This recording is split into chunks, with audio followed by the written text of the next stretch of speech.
a significant percentage of your players pulled the parachute tonight? I wouldn't put them all in that category, but there's some that should be embarrassed when they leave. When you see an effort like that from certain players, Todd, when do you balance the time to maybe just staple a guy to the bench or keep playing him? How does it work? Well, we're probably talking about 2 or 3 guys in particular, one maybe, and he should be.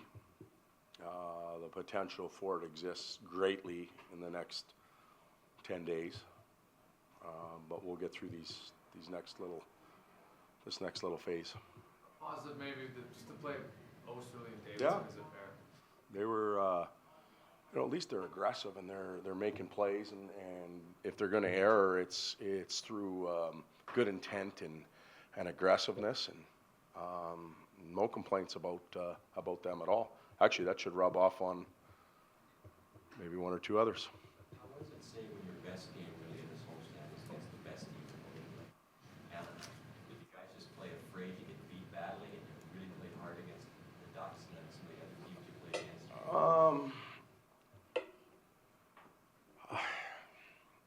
I don't know. Maybe we were. I don't have an answer for that really.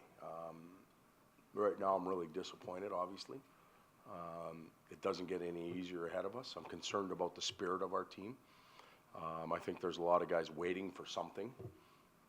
What that is, I don't know. If it's changes coming, if it's them leaving, if it's new guys coming in, that's a dangerous thing.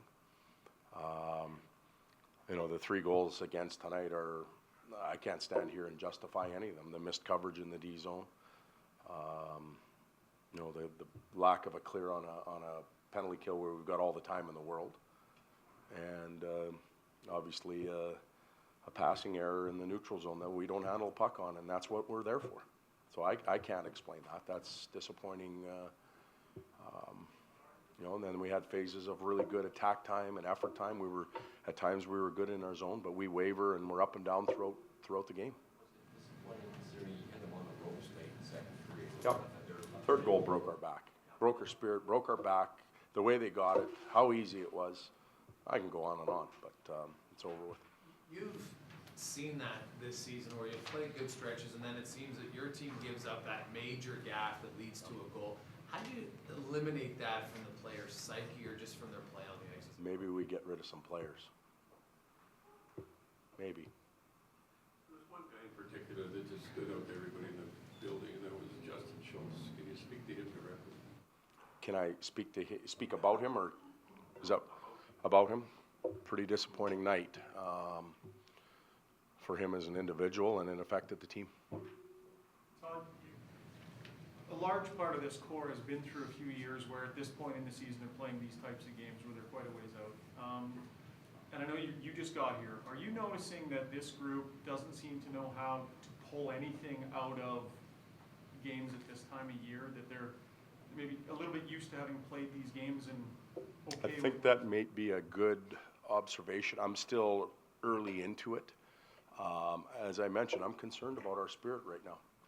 At the beginning of the year, you talked about holding our hands and fighting through crap like this. I'm concerned.